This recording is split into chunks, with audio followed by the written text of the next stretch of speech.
Alguno podrá decir que eso es viejo ya, pero como yo no vine el domingo pasado, no puedo dejar de fijar posición en relación a esto que sigue. La cancelación de Plutarco Arias. Sí, ya eso tiene varios días. Y hay un mar de especulaciones. Y yo, como no vine el domingo, y alguien puede, no fue, pues no fui a... No, yo no. Miren, lo primero que debo decir es que el que conoce y ha tratado a Plutarco Arias, como es mi caso, sabe que se trata de un hombre serio, transparente, un hombre superado que viene de abajo, un médico consagrado y un hombre que ha progresado en su profesión, en lo familiar y en lo político.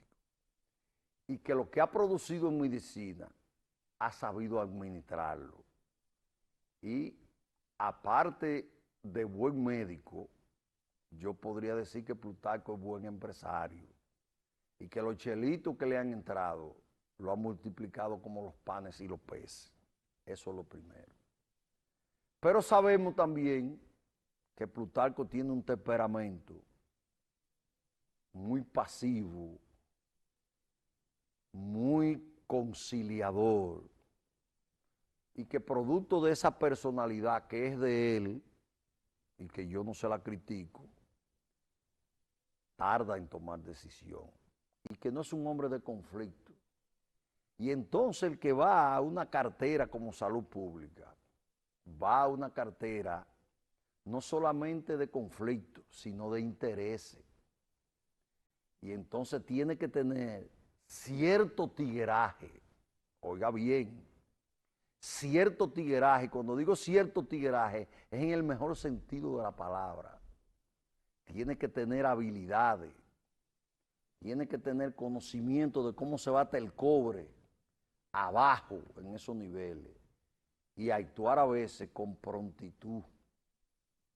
Y yo creo que ahí estuvo el error fundamental de mi amigo Plutarco Arias, que no hay duda que fue víctima de sectores que no lo querían en esa cartera, porque a esa cartera el presidente Luis Abinader tenía muchas presiones, porque había un equipo, una cabeza del equipo del sector salud de él, de médicos muy destacados, Mario Lama, qué sé yo quién, Fer Iglesia, ahí habían, tú hacías la lista y habían 5 o 6, con las condiciones, con el nivel político y con las pretensiones, pero parece que Luis tenía un compromiso con Plutarco, y entonces con Plutarco y un entorno también, y un sector, y entonces se decidió, entonces esa cartera de obra pública, salud pública, educación,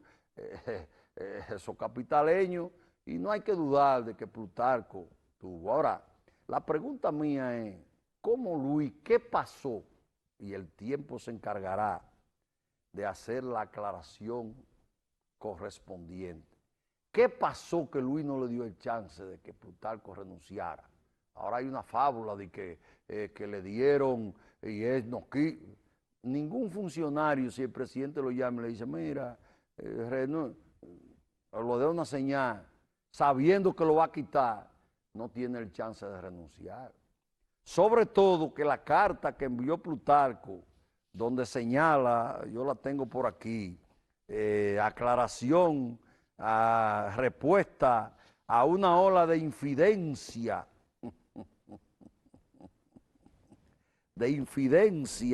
y chantaje. Fue una especie de renuncia anticipada, porque cuando Plutarco hizo esta carta, pareciera que él entendía que lo iban a sustituir. Y no propiamente una renuncia, pero yo la doy como una renuncia anticipada, porque incluso usó términos muy duros y planteó situaciones que se ven claramente cuando se lee la carta, que ya no había reversa y que era inminente la destitución. Entonces yo no entiendo que si a Plutarco le digan que no. Yo creo que Plutarco fue víctima también de su entorno. Yo creo que figuras influyentes del gobierno le mandaron a ciertos agentes y se lo colocaron alrededor. Y eso obraron. Esa publicación de la jeringa, eso no fue casual, eso fue parte del plan. Esa renuncia días antes de Robinson Díaz, a mí no hay quien me convenza de que el padrino de él, que está en el Palacio Nacional, no le dijo, viene esto y esto y esto, salta a la borda ahora. Y también el que Robinson Díaz saltara la borda precipitó los acontecimientos que trajeron como consecuencia la destitución de Plutarco Arias. Yo no tengo la menor duda de eso. Hablan de un viceministro también y lo mezclan que fue parte. Tengo mi duda sobre eso porque es una persona hasta cierto punto vinculado, si no es su padre, a Plutarco, pero se habla de eso también. Medio se habla de consultor jurídico por lo abajo, hablan de eso, no, yo no tengo evidencia sobre eso. Pero lo que sí yo me apuesto es, también hablan que la vice conspiró, doña Raquel Peña, contra él y qué sé yo qué sé yo cuándo. Hay un mar de especulación. Lo cierto es que el tren gubernamental perdió a un hombre bueno, un hombre sano, un hombre que aportó al triunfo de Luis Abinader, que se dedicó, que trabajó, que contribuyó a eso. Y finalmente, eso trae su consecuencia. Eso no se queda ahí. No sé cómo Luis restablecerá esas relaciones, ese afecto, esa consideración. A lo mejor más adelante a Plutarco lo nombran en otra posición. Dudo que acepte, dudo que acepte, dudo que acepte. Porque qué posición más relevante y más destacada y más prominente y más como profesional podía aspirar Plutarco que ministro de Salud Pública. Y mira lo que le pasa. No veo ¿qué otro cargo? ¿Cuál? ¿Va a correr chance en otro? No creo. Pero además, Plutarco tiene una situación ahora un tanto difícil también. Aceptar un cargo, no de Luis, de cualquier gobierno, yo creo que sería renunciar a su familia, porque tiene a un entorno familiar en una situación que aceptar un cargo público otra vez, o un cargo político, oiga bien cuando me voy, o un cargo político, es prácticamente tener que renunciar a su familia, y Plutarco no va a hacer eso por nada de la vida, porque parte de sus logros, de su fortuna, de sus activos, es su familia. El que conoce a Plutarco sabe que es un hombre dedicado, negado, no solamente a su familia primaria, de su esposa, de sus hijos, no, de todo su entorno familiar, y él es prácticamente la cabeza de sus hermanos, las familias colaterales. Así que la política pierde a un activo importante. Ustedes no van a ver a Plutarco activar siendo dirigente y asumiendo responsabilidades. Olvídense de eso. Lo más que podrá ver es una visita de cortesía de Luis, y no sé hasta dónde también, porque no fue sustituido de la mejor manera. Yo creo que se debió esperar, si había que esperar 2 días, 3 días más, y lograr, si era inminente, como lo fue, y fulminante, la sustitución de Plutarco, había que agenciarse, había que buscar que fuera que él renunciara para que su salida fuera más honorable, fuera más digna, fuera más cortés. Entonces, si no, enviar emisarios lo habían. Luis llamaba, por ejemplo, voy a poner un ejemplo, al doctor Sergio Guzmán y le decía la situación que había y le pedía que mediara con Plutarco para que Plutarco renunciara. y quizá otro gallo cantara, pero no creo que con Plutarco se procuró una salida digna, sino que fue fulminante. Por tanto, los sectores cobraron en contra de él, hicieron su trabajo efectivo. Dicho esto, paso a lo siguiente, que es un derivado de esto que tratamos. Entonces ahora viene el nombramiento de Daniel Rivera, de mi amigo también Daniel Rivera. Esta es una situación compleja, difícil de entender.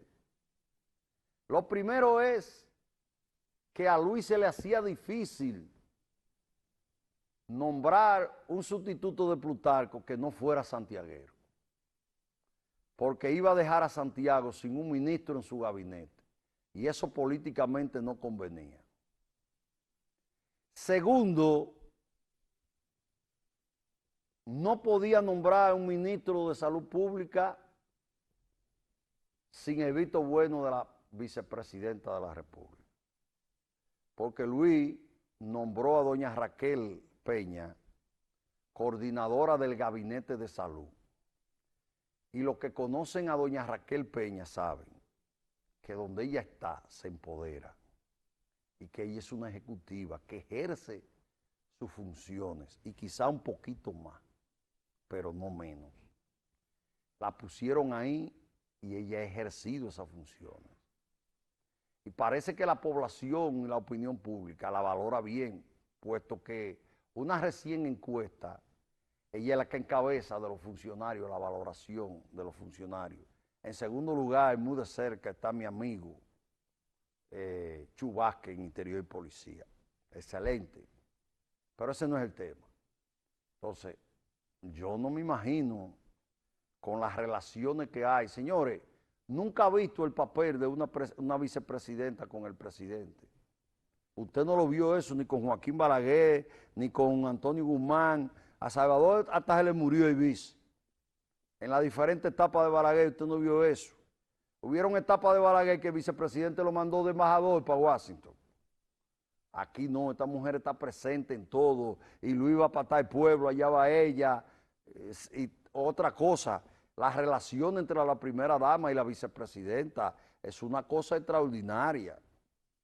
Entonces, aparte de ese manejo, de esas relaciones, de esa cercanía que hay, independientemente de los cargos de presidente y vicepresidente, se nota una relación más allá de la función entre doña Raquel y Luis Abinader, más que ella dirige el gabinete de salud. Entonces, en virtud de eso, nadie puede pretender que Luis va a nombrar a una gente sin por lo menos, no consultarle y decirle quién tú crees, pero por lo menos, mira, de su conocimiento.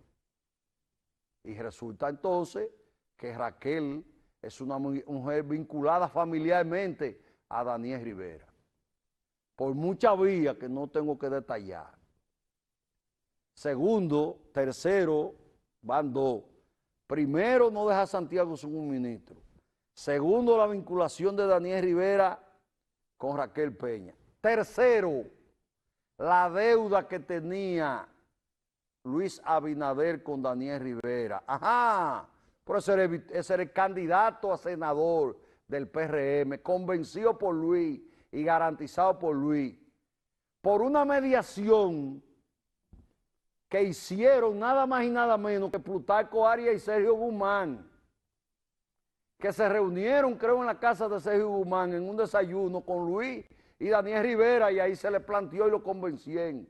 Y después de Daniel Rivera dar mucho vueltas y poner mucho pero, se lanzó y recibió el espaldarazo del partido, de Hipólito, de todo el mundo. Y después que tiene su campaña montada y que es una realidad como candidato, ¡pum!, se metió por el medio Eduardo Estrella, después que dijo que no iba a aceptar eso. Y condicionó su alianza con Luis a que le dieran la senaduría al presidente del Senado. Y vino Luis y dejó en el aire a Daniel Rivera. Y no lo pudo convencer de que un cargo, aquello, el hombre bajó el perfil, se fue para su clínica tranquilo. Y ahí. esa deuda estaba.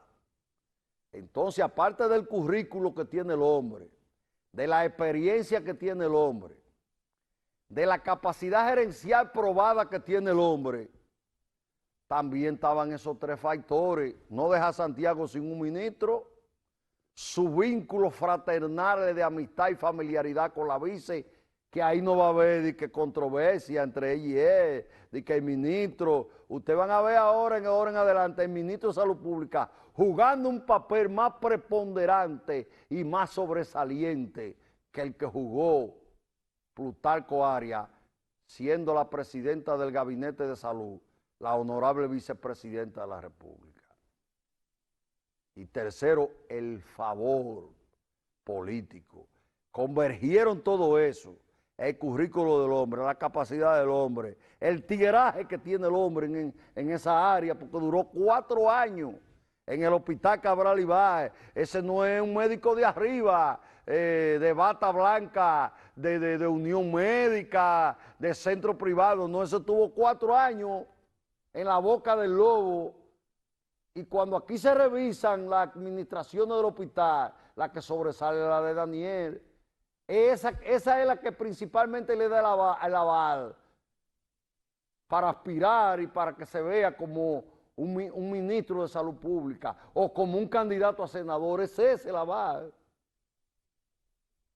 Entonces, todos esos factores confluyeron y se nombra a Daniel Rivera. Ese es el origen, por ahí es que está. Daniel Rivera no tuvo nada que ver. Ahora, ¿cómo se comprende que el destituido Plutarco y el ungido Daniel Rivera sean del mismo clan, de la misma clínica, accionistas fundadores de la misma institución hospitalaria, entiéndase la Unión Médica del Norte, y sucedan todos estos hechos que yo he señalado en la destitución de Plutarco y en el nombramiento, y esas relaciones no estén afectadas, porque nadie venga a hablar que Daniel Rivera participó en conspiración contra Plutarco Arias. Nadie. Desde luego que Daniel Rivera no iba a rechazar la oportunidad, porque ya que le faltaba a Daniel ser ministro de Salud Pública, pero Daniel también flojar la presidencia de la Unión Médica, en la etapa de crecimiento, de construcción que está esa Unión Médica, de potencialización que está esa Unión Médica, que primero la llevó a un punto de despegue, de realidad, mi amigo Sergio Guzmán, y lo sustituyó Daniel, que ha potencializado al 1000 por 2000 esa institución hospitalaria que hoy día es la clínica más grande que hay en el país. Me dijo un visitador médico y representante de un laboratorio que es la que más factura del país.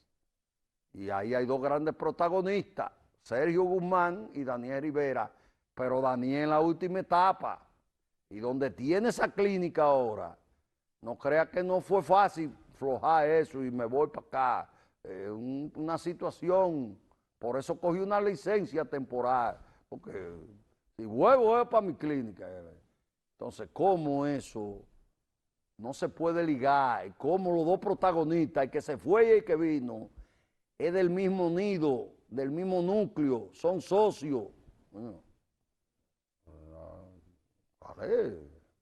ojalá los intrigantes, los fabricadores de rumores, díceres e intriga no se creen historia, y esas relaciones, esa sociedad que ha dado tanto resultado, que ha sido tan fructífera para ellos y para el desarrollo hospitalario de esta ciudad de Santiago, que es la Unión Médica, y la sociedad desde su fundación, de Sergio Guzmán, de Plutarco Arias, de doctor Daniel Rivera, no se vea requebrajada por esta situación. Hay que conocer mucho la interioridad de la situación para que eso no sea mezclado una cosa con la otra. No lo es y no tuvo que ver.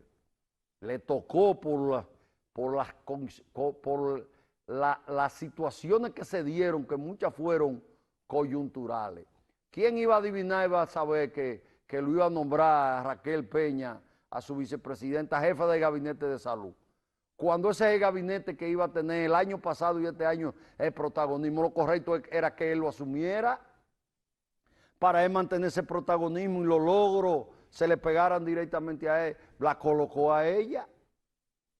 Y al colocarla a ella, al sustituir a Plutarco, obviamente que Daniel Rivera tenía a la jefa del gabinete a su favor, si era consultada, como yo entiendo que fue consultada. Pero eso lo planificó nadie, lo que hizo nadie. El azar, esa es la realidad. Yo tenía que fijar posición sobre eso. Reitero, los cargos públicos son buenos, pero son malditos a veces. Porque no es una ni dos a la gente que yo tengo que decir, usted está equivocado. Hablando de que Luis dio un ejemplo con Plutarco. Bueno, Luis tenía sus razones y la tendrá y quizá lo explicará en su momento. Pero no fue la mejor forma. No fue la mejor forma.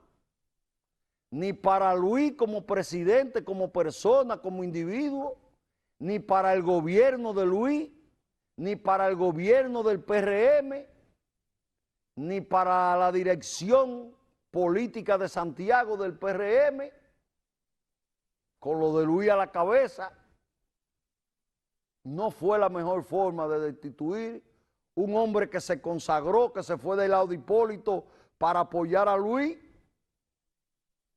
que contribuyó no solamente en organizar el Frente de Salud, sino los cuartos que recaudó él y el sector que representa. No fue la mejor manera para dejar sombra y dudas de la conducta de un hombre acrisolado como Plutarco Arias en su profesión, en su vida privada, en su vida pública, en su vida familiar, en su vida política.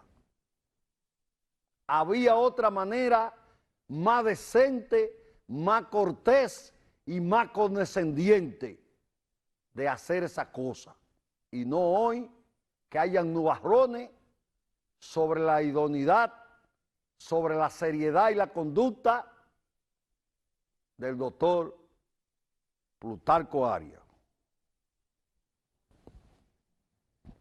Si le gustó, le gustó. Si no le gustó, pero esa es